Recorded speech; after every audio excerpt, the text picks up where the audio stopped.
여러분, 우리는 지난주에 함께 예수께서 우리의 모든 죄의 대가를 속량하셨다. 그리고 속량하신 것이 도대체 무엇인가? 그것을 함께 나눴습니다. 여러분, 사실 지난주 말씀과 이번 주 말씀은 연결되어서 같이 봐야 되는 겁니다. 지난주에 우리는 죄의 문제에서 그리고 이 세상의 노예의 상태에 있는 그곳에서 해방되었다라고 얘기하고 있습니다. 여러분, 그런데 그럼에도 불구하고 솔직히 말할까요? 해방됐다고 느끼세요? 아니면 얽매여져 있다고 느끼세요? 전 개인적으로 해방됐다라는 느낌보다 내가 지금 죄에 억눌렸다, 죄에 얽매여져 살아가고 있다. 이 세상에 마치 정말 자유하지 못한 상태를 살아가고 있다라고 받아들일 때가 더 많이 있습니다. 그렇죠. 여러분, 그렇기 때문에 오늘 함께 나누는 이 말씀도 같이 연결해서 봐야 된다는 거예요. 하나님께서는 우리의 죄의 문제를 해결하시기 위해서 예수라는 분, 하나님이신 예수를 대가로 치렀습니다. 그것이 물론 상당 부분 우리의 삶에 굉장히 큰 영향을 미치기는 하지만 우리는 여전히 고통스럽고 힘든 삶을 살아가고 있습니다. 그렇기 때문에 바울은 오늘 본문과 함께 연결해서 오늘 하나님께 하셨던 이 부분, 이것을 같이 찬양하는 것이죠. 바울이 두 가지를 찬양한다고 했죠. 첫 번째는 하나님이 예수를 통해서 우리의 모든 죄의 대가를 치르시고 속량해 주셨다. 대가를 지불하고 그가 우리를 구입했다. 장바구니에 넣으셨다고 제가 말씀드렸잖아요. 장바구니에 넣으신 것을 결제 버튼을 누르셨다. 대가는 예수 그리스도의 피다. 이것이 이제 바울이 찬양했던 첫 번째 하나님의 은혜였습니다. 그리고 이제 두 번째 은혜에 대해서 얘기하는데 그것이 무엇이냐면 하나님께서 하나님의 놀랍고 신비로운 계획 또는 비밀로도 번역할 수 있고 경륜이라고도 번역할 수 있는 이 하나님의 계획을 우리에게 알려주셨다입니다. 그러니까 하나님께서 당신의 계획을 우리에게 알려주셨다라는 것이 은혜라는 거예요. 그러니까 은혜라는 말을 조금 더 우리식으로 표현한다면 선물이라는 거예요. 선물. 물론 여러분 우리 이렇게 생각해 볼 수 있지 않겠어요? 하나님께서 우리에게 하나님의 계획을 알려주신 게 도대체 왜 선물이에요? 선물이 되려면 적어도 투자 정보 정도는 알려주셔야 되는 거 아닙니까? 딱 꼭 집어서 야 저거 사라. 이 정도는 돼야 선물이죠. 정보를 알려주시려면, 지식을 알려주시려면. 그렇죠? 그런데 하나님께서 우리에게 당신의 신비로운 계획을 알려주셨다, 뜻을 알려주셨다라는 것이 우리에게 왜 선물이 되냐는 거예요. 여러분, 이것을 오늘 나누는 것이 목적입니다. 그리고 이것을 나누는 것이 현재 우리가 살아가고 있는 이 삶 속에서 우리가 느끼는 굉장히 큰 모순들, 고통들, 특별히 예수께서는 우리가 느끼는 이 고통과 어려움을 환난의 때에 반드시 겪을 수밖에 없는 것들의 종류라고 얘기하셨는데 그 환난의 때에 오늘 바울이 얘기했던 하나님께서 알려주시는 그 뜻이, 그 비밀이 어떤 기능을 하냐 이거예요. 어떤 역할을 하냐 이거예요. 그 부분을 가장 중심되게 보면 더 좋을 것 같습니다. 8절 9절을 같이 읽어볼까요? 하나님은 우리에게 모든 지혜와 총명을 넘치게 주셔서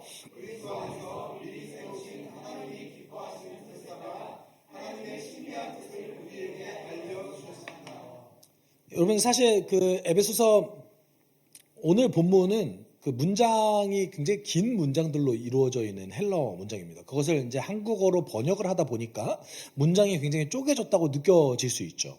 그래서 8절에 보면 하나님은 우리에게 모든 지혜와 총명을 넘치게 주셔서라는 이 분사절, 분사절이거든요. 사실 문장이 아니에요. 이게 원래 그냥 문법적으로 따지면 6절에 있는 동사와 묶여져 있는 겁니다. 그래서 6절에 있는 하나님께서 주신 은혜를 찬송하게 하셨다, 찬미하게 하셨다, 이것과 연결되는 것인데 전 개인적으로 여러분 그 하나님의 뜻을 알게 하는 것과 하나님께서 주신 그 은혜에 대해서 찬송하게 하신 것이 도대체 어떤 차이가 있습니까? 저는 이제 결과론적으로 큰 차이를 못 느껴서 그래서 오늘 본문 속에서는 이 8절이 9절과 연결되어 있다고 가정하고 함께 나눌 겁니다. 그래서 혹시라도 여러분 뭐 본문 연구하시는 분이 안 계시긴 한 것 같은데, 이 학자는 이거 6절과 연결됐다고 얘기하시는데요. 그러면 제가 그때 다시 답해 드릴게요. 네. 그 정도까지 여러분 연구하셨으면 좋겠어요.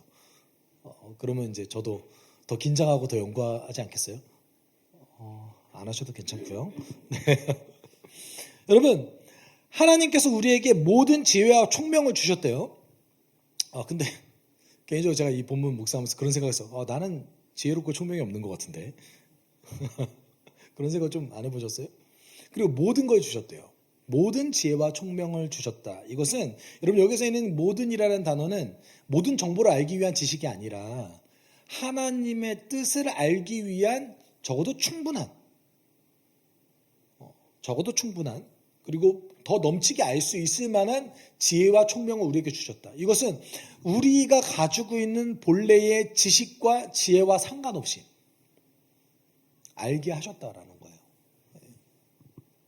적어도 우리 스스로가 그것을 굉장히 오늘 본문에서 얘기하는 하나님의 신비한 뜻을 아는 것을 통해서 하나님의 목적하신 것을 이루기까지의 충분한 지혜와 총명을 우리에게 주신다라는 겁니다.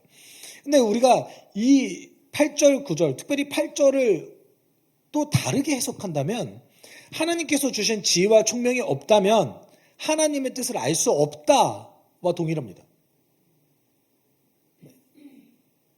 여러분, 하나님의 뜻을 알기 위해서 뭐가 필요하다고 얘기하는 거예요? 하나님께서 주신 지혜와 총명이 필요하다가 되는 거예요. 여러분, 그만큼 하나님의 신비한 뜻, 여기서 신비라는 말 자체도 우리가 이해할 수 없는 어떤 한 영역을 뜻하지 않습니까? 하나님의 신비한 뜻은 우리가 개인적으로 이해하기가 쉽지 않다, 잘못하면 오해하기가 쉽다라는 말씀과도 같습니다. 여러분, 교회의 역사는 2000년이 넘었습니다. 그렇죠? 교회 역사는 2000년 가까이 돼가요. 그런데 여러분 생각해 보십시오. 그 2000년이라는 시간 동안에 하나님이 주신 지혜와 총명으로 하나님의 진리를 온전히 해석하기보다는 때로는 그 진리를 자신의 이득을 위해서 이용했던 사람들도 우리 삶에는 분명히 존재했습니다. 그리고 현재도 그런 현상들이 우리 곳곳에 나타나고 있습니다. 근데 너무나 놀라운 사실은 하나님께서 이것을 미리 이야기하셨다라는 점입니다. 그리고 이스라엘이 형성된 그 시간부터 선지자들이 존재하는 그 시기부터 이 거짓 선지자들과 그리고 하나님의 진리를 자신의 이득을 위해서 이용하는 사람들에 대해서 계속해서 성경은 반복적으로 이야기해 왔다라는 거예요. 다른 얘기로 하면 여러분, 우리는 진리를 평생 죽을 때까지 선명하게 알아가는 게 우리 삶의 목적인데 그것이 하나님이 주신 지혜와 총명이 필요하다는 겁니다. 다른 얘기를 하면 하나님과의 관계가 온전하지 못할 때는 우리는 하나님의 진리를 온전히 알아갈 수 없습니다. 그것을 우리가 좀 기억해야 된다는 것이죠. 그런 의미에서 여러분, 진리라는 건 하나님의 계획, 특별히 하나님께서 도대체 무엇을 하시고 앞으로 어떤 일을 하실 것인가 라는 것은 우리의 상상을 벗어난 영역이기도 합니다. 여러분, 신약 성경에서는 예수님께서 하시는 그 일들을 사람들이 깨닫지 못하는 경우가 많이 있어요. 잘 이해하지 못해요. 예수님이 하시려고 하는 그 방식을 제자들도 역시 이해하지 못했습니다. 심지어 여러분, 예수님의 앞길을 예비하기 위해서 선택되어져서 이 땅에 부름받았던 선지자, 세례자 요한조차도 예수님을 온전히 이해하지 못했습니다. 굉장히 웃긴 장면이 등장하잖아요. 그래서 예수님께 세례를 줬던 사람이 세례자 요한이잖아요.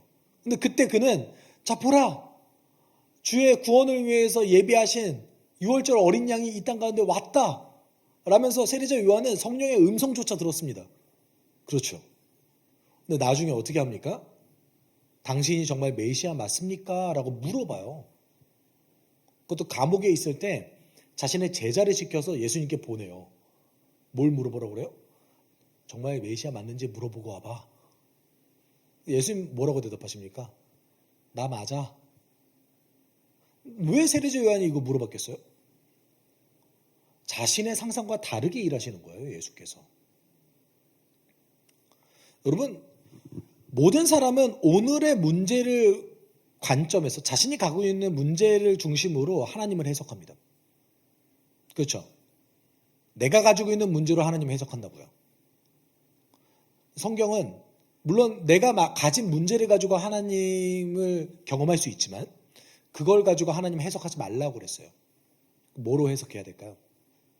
하나님이 주신 지혜와 총명으로. 정확하게 얘기하면 성경을 중심으로 하나님을 해석하라 라고 얘기하고 있습니다.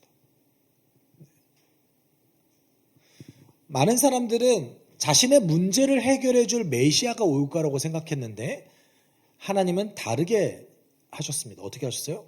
문제의 근원을 해결하기 위해서 오셨습니다. 여러분, 하나님께서는 우리가 가지고 있는 문제를 뛰어넘으신 분이십니다. 우리의 문제를 해결해 주시기도 하시지만 그 문제를 뛰어넘어서 우리의 문제의 근원을 해결해 주시는 분이세요. 그리고 그거에 대한 약속이 성경에 넘쳐나고 있습니다.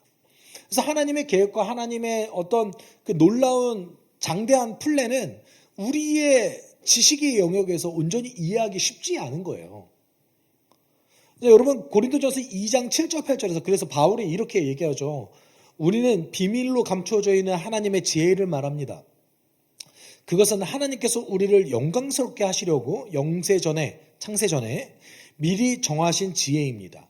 이 세상 통치자들 가운데는 이 지혜를 아는 사람이 하나도 없습니다. 그들이 알았더라면 영광의 주님은 십자가에 못 박지 않았을 겁니다.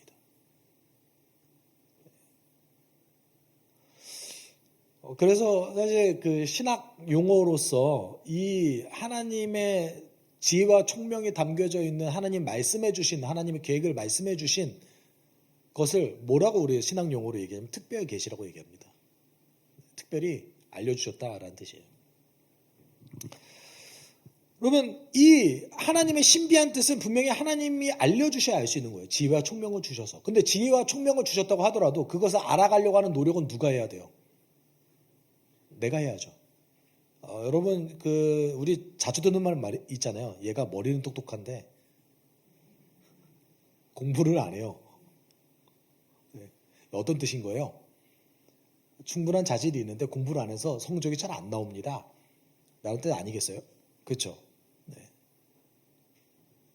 우리가 진리를 알아가는 우리의 노력이 필요한데 그때 하나님께서 우리에게 지혜와 총명을 허락하십니다. 그리고 9절에서 하나님의 신비한 뜻에 대해서 이야기를 하죠. 여러분, 그 9절에서 하나님의 신비한 뜻을 얘기할 때 하나님께서는 사실 오늘 본문 속에서 이야기하는 것은 하나님의 마지막 그림을 보여주셨다라는 것을 강조해요.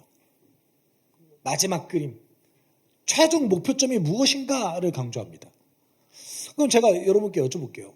지금 우리의 삶과 최종 목표점은 그렇게 크게 관련이 있지 않잖아요. 완성될 하나님 나라. 여러분의 삶과 어떻게 크게 관련이 있습니까? 내가 죽어서 천국 가기 때문에 안심이 되십니까?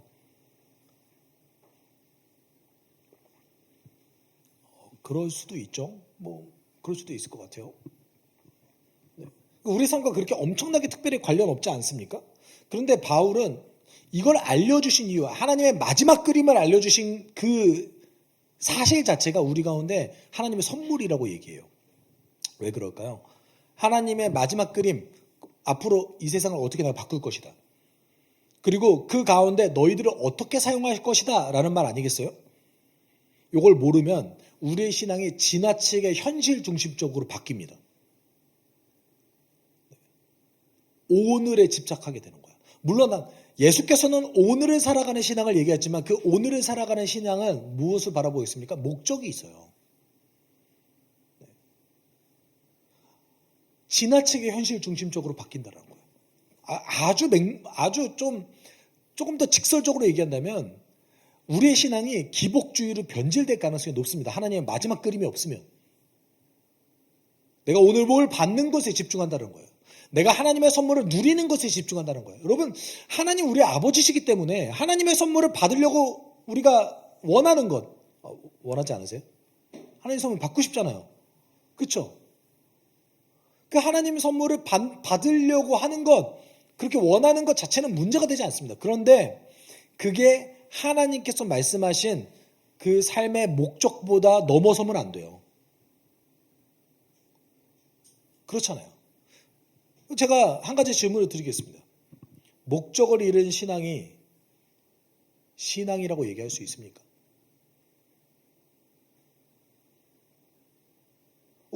근데 생각보다 많은 교회들은 목적을 잃었는데도 불구하고 신앙이라고 얘기합니다.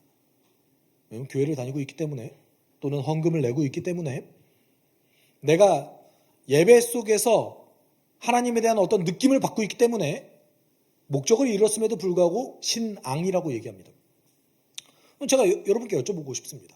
목적을 잃었는데 그것이 어떻게 신앙입니까?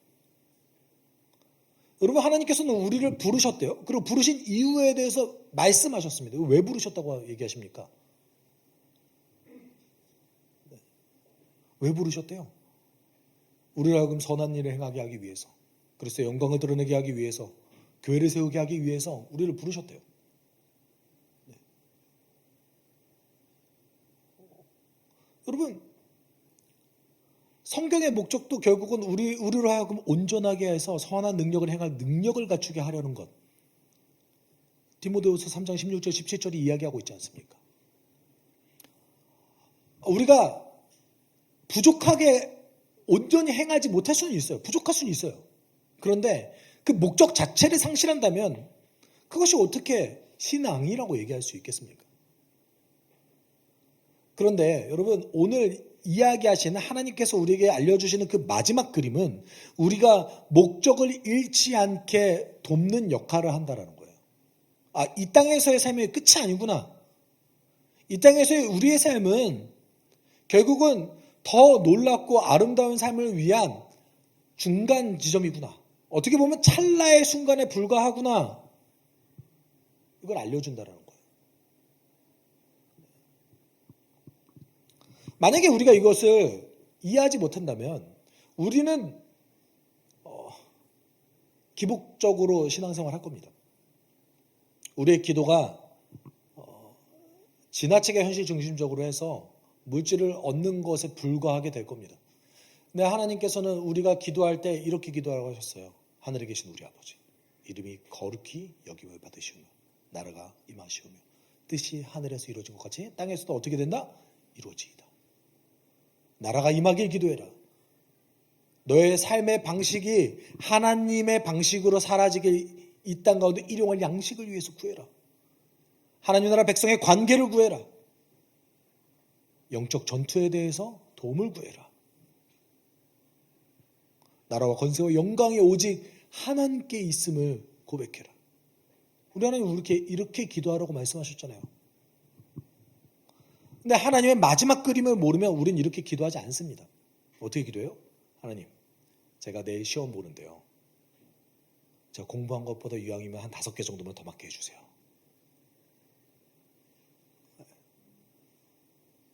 제가 이렇게 기도해도 돼요. 되는데 적어도 이런 종류의 기도의 비중이 여러분이 주의 뜻을 구하는 것보다는 적어야 돼요. 그거 맞는 거 아닙니까? 여러분의 기도를 보면 여러분의 신앙의 건강성이 나옵니다. 여러분의 기도가 주의 영광을 위해서 확장되어질 때 여러분 더 건강해집니다. 여러분, 목적을 잃은 신앙을 우리는 신앙이라고 얘기할 수 없습니다. 네. 오죽했으면 예수께서 우리가 살아가는 이 신앙인의 삶을 뭐라고 얘기했습니까? 좁은 문 좁은 길이다 라고 말씀하셨습니다. 그런데 우리가 하는 기도가 넓은 문을 가기 위한 기도를 한다면, 넓은 대로를 가기 위한 기도를 한다면 그것이 신앙의 목적과 부합하지 않지 않겠습니까?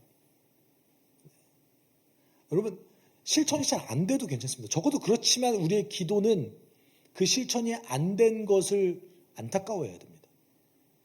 적어도 우리의 기도는 하나님의 뜻이 무엇인지 구하는 지혜를 구하는 기도가 되어야지 됩니다. 내 안에 긍정적인 일이 발생했다고 해서 그것을 오로지 하나님의 뜻이라고 착각하지 마십시오. 지나봐야 돼요. 성경은 물질적 성공이 강대국이 된 것이, 세상에 어떤 이득을 얻은 것이 반드시 하나님의 뜻이 아니었음을 보여주는 일화가 너무나 많이 등장합니다. 여러분, 구절에서 이 신비한 뜻의 특징을 이야기하는데, 구절 좀 같이 읽어볼까요? 그리스도 안에서 미리 세우신 하나님의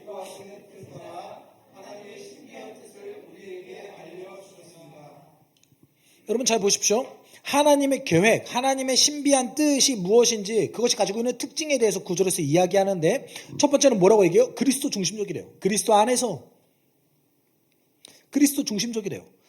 다른 얘기를 하면 예수께서 이 땅 가운데 오셔서 가장 중요하게 하신 일이 무엇입니까? 죽으신 일이었어요. 예수께서 많은 일을 행하셨습니다. 병도 고치셨고요. 귀신도 내쫓으셨고요. 많은 일을 행하셨습니다. 기적도 행하셨습니다. 하나님 나라 복음에 대해서 이야기하셨습니다. 근데 그 모든 사역들 중에서 가장 중요한 사역이 무엇이었냐면 죽는 것이었습니다.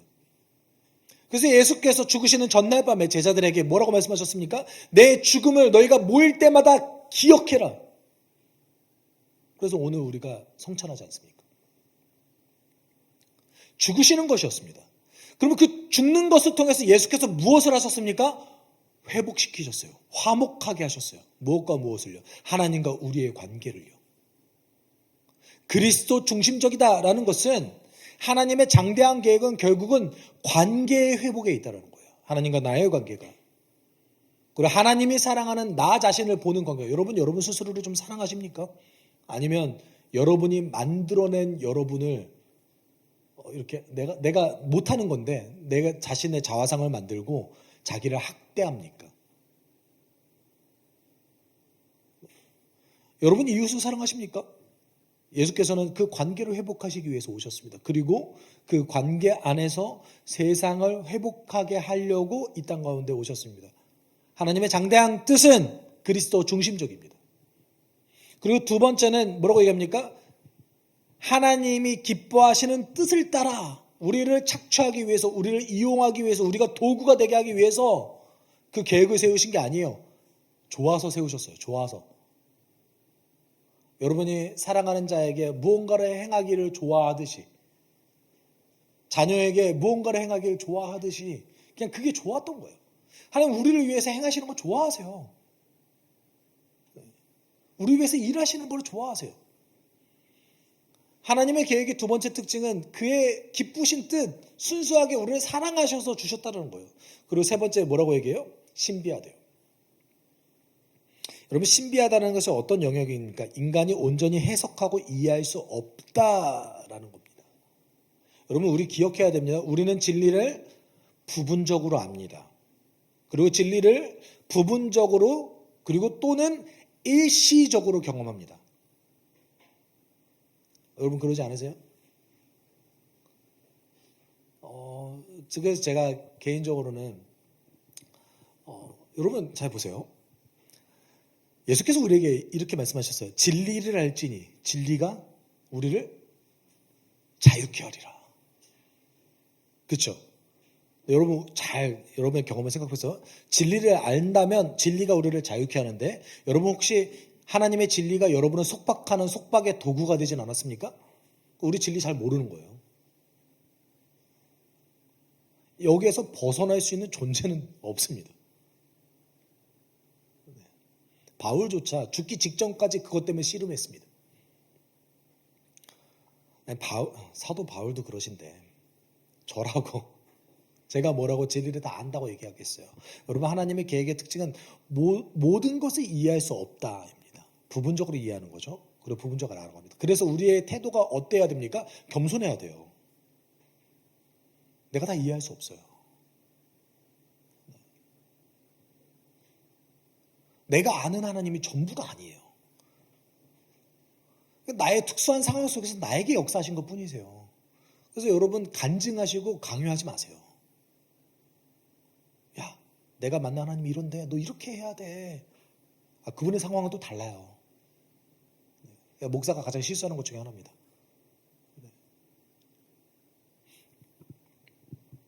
여러분 하나님 나라, 하나님의 그 놀라운 계획의 특징을 구절에서 얘기하면서 동시에 이거를 우리가 아는 게 하나님의 은혜래요. 그리고 내용을 10절에서 얘기해요. 그 계획의 내용이 뭐냐 했을 때 10절에서 이렇게 얘기합니다. 같이 읽어볼까요? 하나님의 계획은 때가 차면 하늘과 땅에 있는 모든 것을 그리스도 안에서 그분을 머리로 하여 통일시키는 것입니다. 뭔 말인지 모르겠지 않으세요? 도대체 무슨 말이야 이게? 네. 정말 감사한 게 그래서 제가 있잖아요. 그렇죠? 여러분 여기서 일단 때가 차면 이라는 단어는 헬라어로 카이로스라는 단어인데 흘러가는 그냥 시간이 아니라 하나님의 때를 뜻합니다. 하나님의 때. 근데 여러분 이 단어에 사실 번역되지 않는 단어가 하나 더 있는데 플로로마라는 단어입니다. 충만한, 가득 찬이라는 뜻이에요. 다른 얘기하면 이거 다 복수형으로 썼거든요. 하나님의 때들이라는 뜻입니다. 그럼 이게 충만하다, 가득 차다라는 것 어떤 걸 뜻할까요? 역사의 모든 때들이 완성되는 순간 또는 어떤 시기들이 가득 찬 순간 이런 뜻이에요. 이거를 한글로 번역하기가 조금 애매해서 때가 차면이라는 표현을 썼거든요. 다른 얘기를 하면 역사의 마지막 순간. 하나님의 모든 계획이 종결되는 그 순간. 하나님의 영광이 임하는 그 순간. 이런 뜻이에요. 그래서 이 때가 차면이라는 표현은 사실은 굉장히 종말론적 단어입니다. 근데 사실 이 때가 차면과 마가복음 1장 15절에 있는 때가 차면이 한글 번역에서는 동일해요. 그러니까 우리가 알 수가 없죠. 여러분이 혹시 NIV 성경이라든지 뭐 영어 성경을 보시면 번역이 다르다는 것을 바로 이해할 수 있을 겁니다.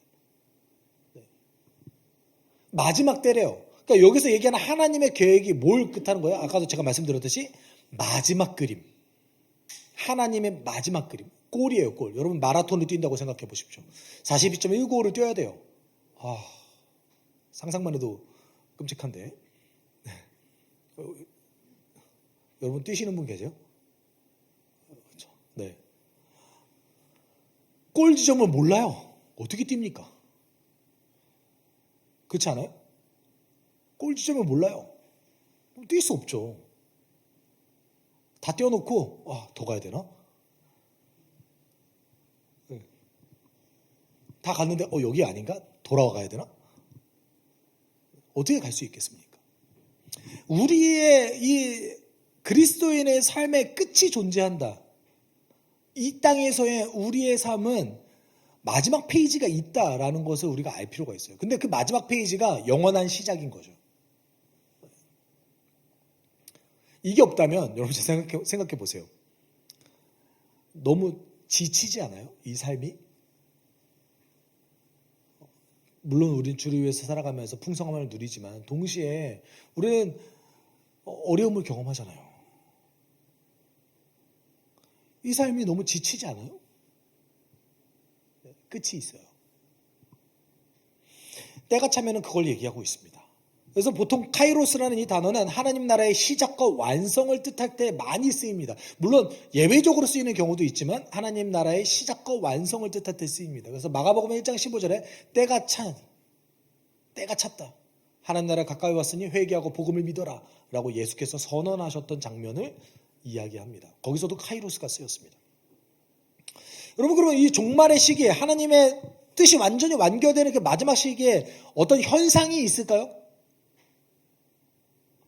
여러분 제가 어릴 때 했던 생각이 있었습니다. 어떤 생각이었냐면 예수께서 언젠가 오신다고 성경에 기록되어 있잖아요. 여러분 이런 생각 혹시 안 해보셨어요? 이미 왔으면 어떡하지? 내가 이미 오셨는데 내가 모르면 어떡하지? 저만 하는 이상한 상상입니까?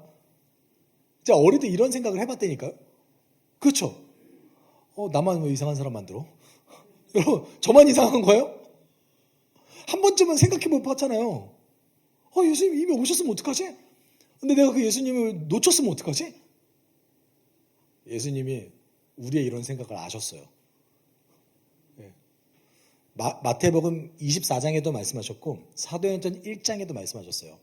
근데 제가 볼 때는 마태복음 24장이 조금 더 명확한 것 같아서 물론 요한계시록도 이야기하긴 했지만 요한계시록은 너무 상징이 많이 등장하기 때문에 예수님의 말씀이 좀 더 정확하겠죠.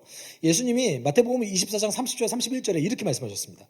그때에 우리가 얘기했던 그때입니다. 오늘 10절에 그때 인자가 올 징조가 하늘에서 나타날 터인데 그때에는 땅에 있는 모든 민족이 가슴을 치며 인자가 큰 권능과 영광에 쌓여 하늘 구름을 타고 오는 것을 보게 될 것이다.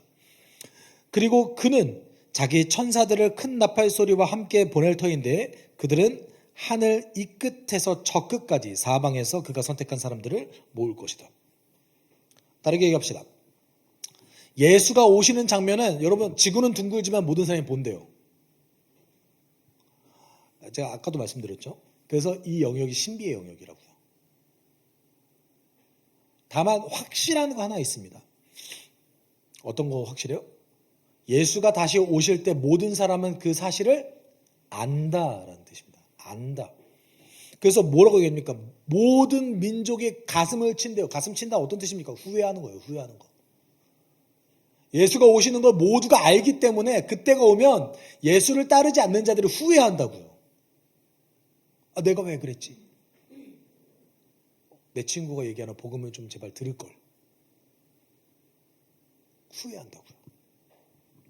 그리고 당신께서 그의 백성을 모으시겠대요. 이게 현상으로 일어난대요. 예수께서 말씀하셨어요. 네. 여러분 그 이후에 10절에 때가 차면을 얘기하면서 10절에 또 뭐라고 얘기합니까? 이게 제일 어려워요. 이 구절을 해석하는 게. 어떤 일이 벌어지냐면 마지막 때에 모든 것을 그리스도 안에서 그분을 머리로 하여 통일시키는 것. 아, 도대체 뭔 말이야? 아, 통일시킨다? 아, 남북한 통일이 일어나나? 그러면 너무 늦는데.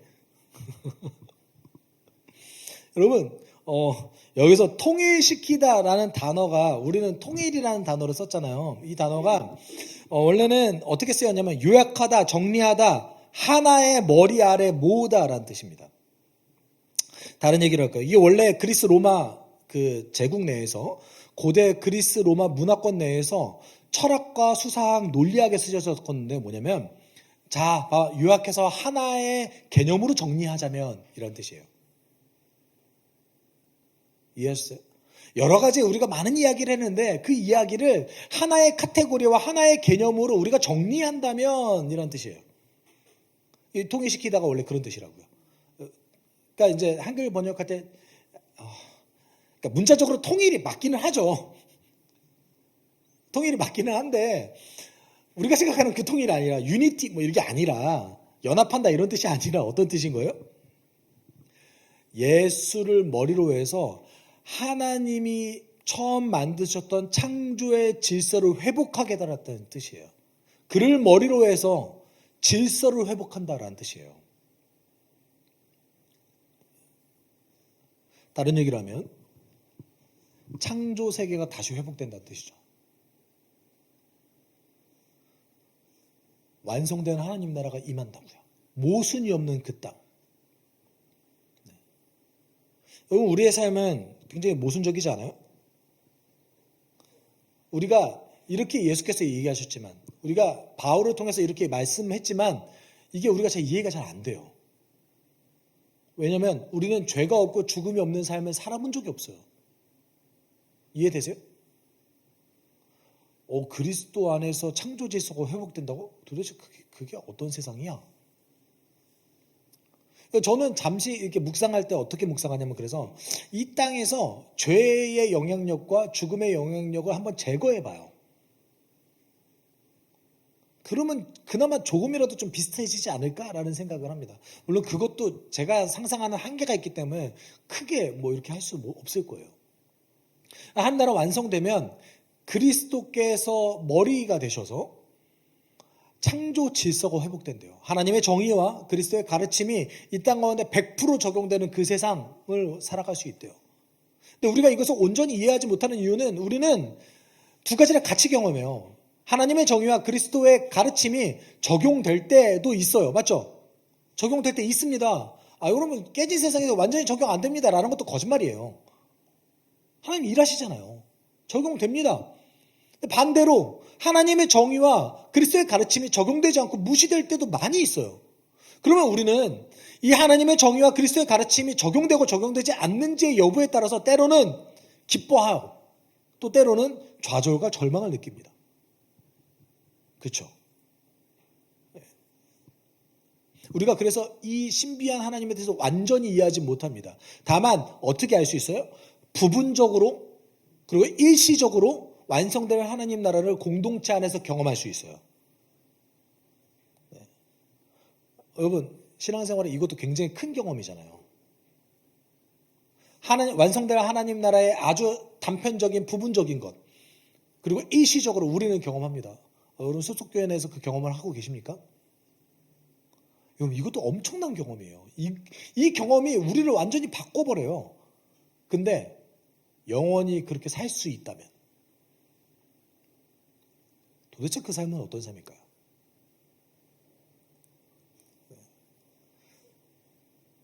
그 삶을 꿈꾸고 소망할 수 있지 않겠습니까?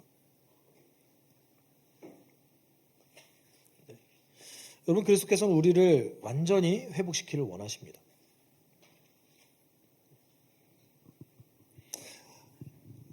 우리의 하나님 나라의 그 가르침이 적용되냐 적용되지 않냐에 따라서 때로는 기쁘고 때로는 좌절하는 일이 우리 삶 가운데 언젠가는 사라집니다. 그리고 항상 기쁘겠죠. 그럼에도 불구하고 우리의 현재의 삶은 어떻습니까? 어려움이 있어요. 어려움이 있습니다. 여러분 예수께서는 마태복음 24장을 통해서 이 땅, 우리가 지금 살아가는 이 땅 가운데 어려움이 있다. 그것은 환난의 때다라고 말씀하시는데 그 중에 제가 볼 때는 요약해서 24장 10절에서 12절까지 이렇게 말씀하셨어요. 또 많은 사람이 걸려 넘어질 것이요. 서로 넘겨주고 서로 미워할 것이다. 또 거짓 예언자들이 많이 일어나서 많은 사람들을 홀릴 것이다. 그리고 불법이 성하며 많은 사람이 사랑이 식을 것이다. 이것이 예수께서 말씀하셨던 마지막 때에 전에 반드시 일어날 수밖에 없는 일들이라는 겁니다. 여러분 오늘의 우리의 세상을 보는 것 같지 않으세요? 21세기인 이때에 우리는 또다시 전쟁을 보고 있습니다. 여러분 그 방위산업 기업들이 그렇게 기업 가치가 높아지고 있습니다. 이 시기에 기술은 점점 발전하고 세상의 생산력은 점점 높아지는데 우리의 삶은 피폐해져 가고 있습니다. 우리의 정신은 무너져 가고 있습니다. 사랑은 식어져 가고 있습니다. 이 세상을 살아가는 우리는 그렇기 때문에 때로는 좌절하고 어려움을 느낄 수밖에 없습니다. 세상의 깨짐을 보면서도 좌절하지만 동시에 여러분 그것만 보고 좌절하세요? 아니요. 스스로를 보고도 좌절해요. 왜냐하면 하나님 뜻대로 살지 못하는 나를 발견하기 때문에. 기독교 역사에서 가장 위대하다고 평가받는 바울조차도 그것 때문에 괴로워하고 어려워했습니다. 여러분 이거 우리가 기억해야 되는 거예요. 이 땅을 살아가는 우리가 반드시 경험할 수밖에 없는 일이다라고 인정해야 된다는 거예요. 사도 바울이 그래서 로마서 7장 22절에서 24절에 이렇게 말씀했습니다. 같이 읽어볼까요? 나는 속사람으로는 하나님의 법을 즐거워하나 내 지체에는 다른 법이 있어서 내 마음의 법과 맞서서 싸우며 내 지체에는 내 법 아래 나를 포로로 만나는 것을 봅니다. 나는 주장한 법이다. 누가 이 죽음의 몸에서 나를 건져 주겠습니까? 여러분 잘 생각해 보십시오. 바울도 이 깨진 세상을 살아가면서 깨진 세상의 모습을 보면서 그리고 자기 자신을 보면서 좌절했습니다. 이 사망의 몸에서 도대체 누가 날 건져낼 수 있을까라면서 한탄했습니다. 디모데전서 1장 15절에 보면요. 여러분 죄인 중에 괴수가 나다라면서 고백하고 있습니다. 그가요. 바울이요. 그러나 바울은 이런 좌절이 있을 때마다 그 깊은 좌절을 그리스도께로 향하게 하는 데 집중했습니다. 이런 좌절이 있기 때문에 예수가 행하신 것이 무엇인지를 깊이 묵상하기 위해서 노력했습니다. 그리고 그 좌절이 있기 때문에 뭘 봤어요? 하나님의 마지막 그림을 보면서 소망을 품었으며 저 때가 언젠간 오겠지. 여러분 우리가 지난주에 속량에 대해서 나눴습니다. 근데 속량에 대해서 나눌 때 우리 가운데 풀리지 않은 숙제가 있습니다. 그것이 무엇입니까? 오늘도 나는 죄 때문에 고통스러워하고 있다는 거예요. 해방되지 않는 그 뭔가 찝찝함을 항상 가지고 살아간다라는 거예요. 이 삶이 그리스도인의 삶이에요. 이거 인정해야 됩니다. 예수가 다시 오실 때까지 이 삶은 계속해서 지속될 겁니다. 그러나 우리는 소망할 수 있습니다. 왜냐하면 하나님께서 우리에게 부어주신 마지막 그림을 알고 있기 때문에 그렇습니다. 내가 그렇게 좌절하고 있을 때 우리가 봐야 될 그림이 있어요. 아, 언젠가는 회복이 있구나. 그 기회로 삼아야 된다는 겁니다. 바울은 좌절할 때마다, 환난이 있을 때마다 예수를 바라보는 기회로 삼았습니다. 하나님의 마지막 그림을 소망하는 기회로 삼았습니다. 여러분의 삶 가운데 여러분의 스스로의 모습 때문에 좌절할 때마다, 여러분 가운데 어려움이 있을 때마다 여러분 스스로를 되돌아보면서 예수를 묵상하는 시간이 되길 소망합니다. 그 시간을 보면서 하나님의 마지막 그림을 소망하는 여러분 되시길 소망합니다. 바울이 그래서 로마서 8장 18절에 이렇게 얘기했죠. 현재 우리가 겪는 고난은 장차 우리에게 나타날 영광에 견주면 아무것도 아니다. 우리 지금 나름의 고통을 겪고 있잖아요. 근데 이게 나중에 우리가 영원히 누릴 그 하나님 나라의 완성에 비하면 그게 아무것도 아니래요. 그러니까 우리가 살 수 있는 거 아니겠어요? 여러분, 좌절이 있다 할지라도 포기하지 않고 경주하십시오. 포기하지 않고 하나님을 붙들고 성장하기 위해 노력하십시오. 하나님께서 주신 소망이 여러분을 붙들 겁니다.